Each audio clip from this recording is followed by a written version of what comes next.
నమస్తే, welcome to I dream. నేను మహేశ్వరి. మనతో పాటు ఉన్నారు ప్రముఖ ఆయుర్వేద వైద్య నిపుణులు చిట్టుబొట్ల మధుసూదన్ శర్మ గారు. వారితో మాట్లాడతాం. డ్రై ఫ్రూట్స్ ఆరోగ్యానికి ఎంతో మంచిది అనేసి అంటూ ఉంటారు, కానీ దీంట్లో జీడిపప్పు దానికి వ్యతిరేకం అంటూ ఉంటారు. జీడిపప్పు అధికంగా తీసుకోవడం వల్ల కొవ్వు శాతం పెరిగిపోతుంది, హార్ట్ అటాక్స్ వస్తూ ఉంటాయని చాలామంది చెప్తూ ఉంటారు. ఇది అపోహ, నిజమా? మరి జీడిపప్పు వాడకం ఎంతవరకు కరెక్ట్? దీని గురించి ఆయన అడిగి తెలుసుకుందాం. నమస్తే సార్. నమస్తే సార్, జీడిపప్పు మన డ్రై ఫ్రూట్స్లో మిగతా అన్నీ కంపేర్ చేసుకుంటే జీడిపప్పు ఆరోగ్యానికి హానికరం, ఇది ఎక్కువ తీసుకోకండి, కొలెస్ట్రాల్ పెరిగిపోతుంది, హార్ట్ స్ట్రోక్ ఇవి వస్తూ ఉంటాయి అనేసి అంటూ ఉంటారు. నిజమేనా? చాలా మంచి ప్రశ్నమా.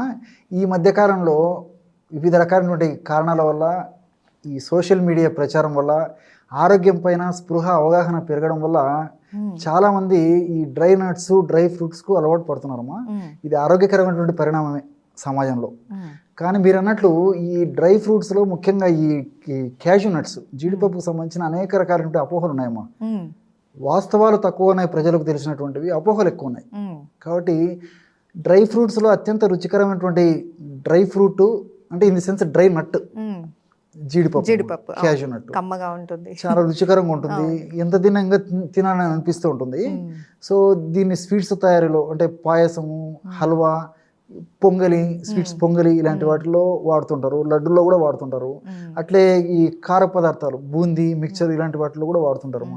బెల్లము తర్వాత ఈ పంచదార కలిపి వాడుతుంటారు, లేదా ఉప్పు కారం జల్లేసి ఇట్లా వాడుతుంటారు.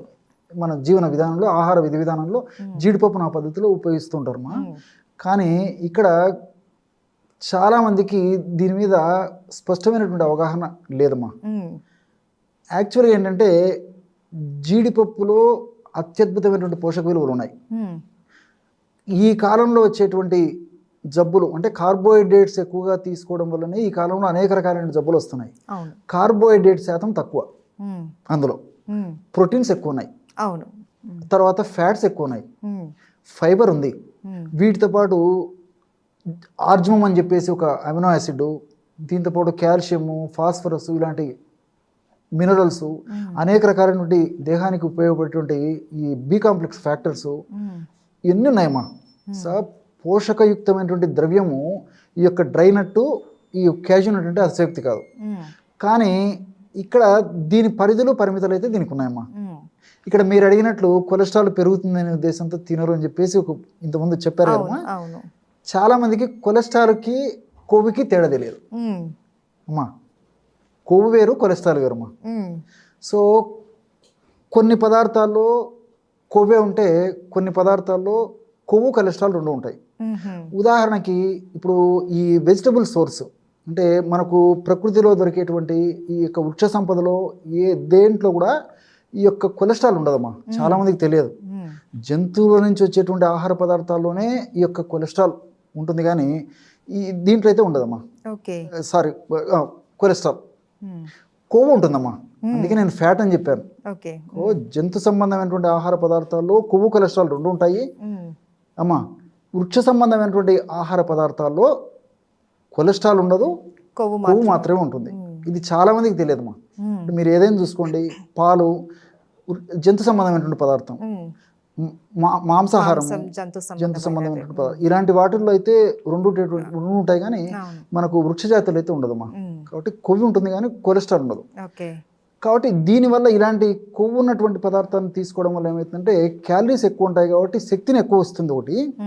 రెండవది మనకు హానికరంగా పరిణమించి హానిని కలుగజేసేటువంటి ఎల్డిఎల్, విఎల్డిఎల్ అనేటువంటి కొలెస్ట్రాల్ను తగ్గించేసి మనకు మంచి చేసేటువంటి హెచ్డిఎల్ కొలెస్ట్రాల్ను పెంచుతుందమ్మా. దీంట్లో ఉన్నటువంటి పదార్థాలు ఈ కొవ్వు అంటే మనకు మేలు చేసేటువంటి కొవ్వు. కాబట్టి ఇలాంటి పదార్థాలు వాడుకోవడం వల్ల ఏ ఇబ్బంది ఉండదమ్మా. బట్ దీని పరిమితులు, పరిధులు ఉన్నాయన్నమాట. అది చూసుకొని వాడుకోవాలమ్మా, తగిన మోతాదులో వాడుకోవాలి. ఎగ్జాక్ట్లీ. ఎగ్జాంపుల్ సార్, ఒక పర్సన్ ఎంత వరకు తీసుకోవచ్చు? ఎగ్జాక్ట్ క్వశ్చన్ అమ్మా. ఆరోగ్యవంతులైతే అంటే అతనికి ఎలాంటి జబ్బు లేనటువంటి వాళ్ళైతే 5 నుంచి 15 వరకు వాడుకోవచ్చు పర్ డే. ఇంకా అనారోగ్యం ఉన్నటువంటి వాళ్ళలో స్థూలకాయలు ఉంటారమ్మా. స్థూలకాయలు ఆల్రెడీ వాళ్ళు వెయిట్ వచ్చింటారు. ఇవి ఎక్కువ వాడడం వల్ల క్యాలరీస్ ఎక్కువ ఉంటాయి కాబట్టి వెయిట్ పెరిగిపోయేటువంటి అవకాశం ఉంటుంది. కాబట్టి ఇలాంటి వాళ్ళు మాత్రము అట్లా 15 అలా కాకుండా అరుదుగా 5, 6 ఇంతవరకు తీసుకోవచ్చమ్మా. కొద్ది ప్రమాణంలో తీసుకుంటే తప్పులేదు, అంటే కానీ జీడిపప్పు తీసుకోవడం వల్ల వెయిట్ పెరుగుతారంటారు. ఎక్కువ తీసుకుంటే పెరిగిపోతామా. ఎక్కువ తీసుకుంటే. లిమిటెడ్గా తీసుకుంటే అంత ప్రాబ్లం ఉండదమ్మా. కాబట్టి ఏమంటే ఆల్రెడీ స్థూలకాయలు వెయిట్ ఉంటారు కాబట్టి ఇది తీసుకోవడం వల్ల మరింత వెయిట్ పెరిగేటువంటి పరిస్థితి ఉంటుంది కాబట్టి అది వాడకుండా ఉంటే సరిపోతుంది. లిమిటెడ్గా వాడితే ప్రాబ్లం ఉండదమ్మా. సో ఎక్కువ తింటే మాత్రం మళ్ళీ వెయిట్ పెరుగుతారు. Okay okay. కాబట్టి అదొకటి. రెండవది షుగర్ పేషెంట్స్ అమ్మా, మీకు ఈ డౌట్ కూడా వచ్చి ఉంటుంది. అవును, షుగర్ పేషెంట్స్ ఈ రోజు కామన్ అయిపోయింది కదమ్మా. ఈ షుగర్ పేషెంట్స్ వాడవచ్చా వాడకూడదు అని చెప్పేసి. ఈ షుగర్ పేషెంట్స్ కూడా వెయిట్ తక్కువ ఉన్నటువంటి వాళ్ళు ఎక్కువ వాడుకోవచ్చు. ఓకే. వాళ్ళు 10-15 దాకా వాడుకోవచ్చు, వెయిట్ తక్కువ ఉండి షుగర్ ఉంటాయి. అలా కాకుండా వెయిట్ ఎక్కువ ఉండి షుగర్ ఉన్నటువంటి వాళ్ళు మాత్రం 5-6 కంటే వాడకూడదు. ఓకే. కంట్రోల్లో ఉన్న వాళ్ళు సార్, షుగర్ కంట్రోల్లో ఉన్న వాళ్ళు చెప్పాను కదమ్మా, దాదాపు వాళ్ళు కూడా అంతే, ఒక 5, 6, 7 వరకు వాడుకోవచ్చు, అంతకంటే ఎక్కువ వాడుకోకూడదు. కాబట్టి ఈ షుగర్ వాళ్ళ పరిస్థితి. రెండవది ఏంటంటే ఇప్పుడు ఈ షుగర్ పేషెంట్స్ ఇది వాడుకోవడం వల్ల సైడ్ బెనిఫిట్స్ ఎక్కువ ఉంటాయమ్మా, లిమిటెడ్ వాడుకోవడం వల్ల. ఎలాగంటే ఇందులో ఫైబర్ ఎక్కువ ఉంటుంది, కార్బోహైడ్రేట్స్ తక్కువ ఉంటాయి, ప్రోటీన్స్ ఎక్కువ ఉంటాయి, ఫ్యాట్ ఎక్కువ ఉంటుంది. కాబట్టి తీసుకున్నటువంటి ఆహార పదార్థంలో ఉన్నటువంటి ఈ పోషకాంశాలన్నింటినీ బాగా జీర్ణం చేసేందుకు ఉపయోగపడుతుంది. ఇందులో కార్బోహైడ్రేట్స్ లేవు కాబట్టి అది షుగర్ కింద కన్వర్ట్ అయ్యేటువంటి పరిస్థితి ఉండదు, కాబట్టి షుగర్ పెరగకుండా కూడా ఉంటుంది. తర్వాత రెండోది ఏమంటే ఇవన్నీ కూడా షుగర్ పేషెంట్స్లో కూడా మంచి కొలెస్ట్రాల్ పెంచేందుకు ఉపయోగపడుతుందమ్మా.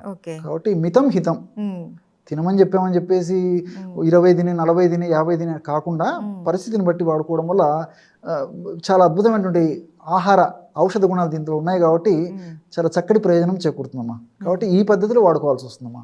అలాగే సార్, జీడిపప్పు రకరకాలుగా వాడుకోవచ్చు అన్నారు మీరు. డ్రై చేసి వాడుకోవచ్చు, స్వీట్స్లో, హాట్లో, అండ్ కొన్ని వంటకాలలో వాడుతాం. దీన్ని ఏ విధంగా తీసుకుంటే మంచిది? ఎగ్జాక్ట్ ప్రశ్నమా.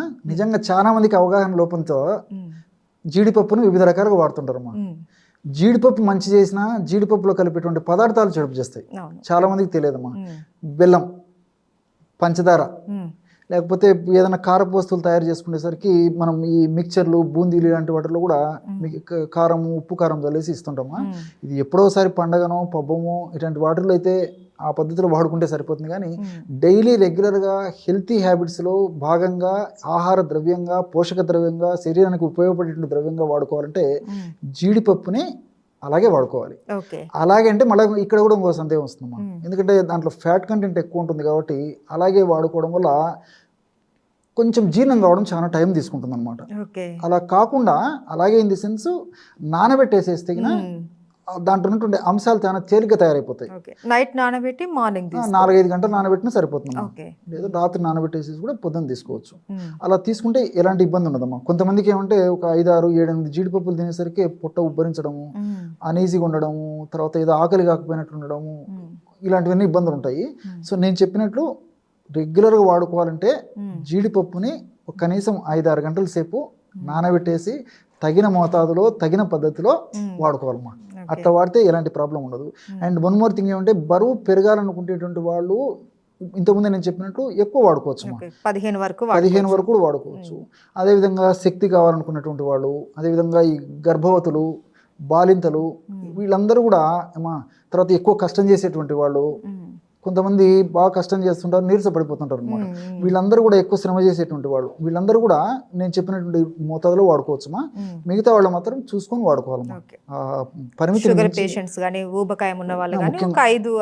వాడుకుంటే ఏం కదమ్మా, అవన్నీ మనకు శరీరానికి సైడ్ బెనిఫిట్స్ ఉంటాయి కానీ సైడ్ ఎఫెక్ట్స్ అయితే ఉండవు.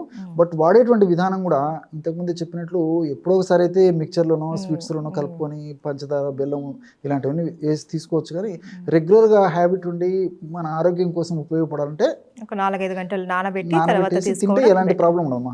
జీర్ణం కావడంలో ఇబ్బంది ఉండదు, పోషకాంశాలన్నీ కూడా మన బాడీకి అందుతాయమ్మా. అలాగే తింటగిన కొన్ని రకాలైన పోషకాంశాలు విసర్జన ద్వారా వెళ్ళిపోతాయమ్మా, జీర్ణం కావు. సార్ నానబెడతాం కదా, వాటర్ కూడా తీసుకోవాలా లేకపోతే ఓన్లీ పప్పు ఒక్కటే తీసుకుంటే సరిపోతుంది? వాటర్ అక్కర్లేదమ్మా, వాటర్ పారబోసేసి జస్ట్ ఆ పప్పు ఒక్కటి తింటే సరిపోతుంది. అదేమ్మా. Thank you sir. అసలు జీడిపప్పు వాడకం మీద చాలా అపోహలు ఉన్నాయి, చాలా మంది భయపడి దాన్ని అవాయిడ్ చేసిన సందర్భాలు కూడా ఉన్నాయి. సో దాని గురించి చాలా చక్కగా వివరించారు. Thank you so much sir. నమస్తే.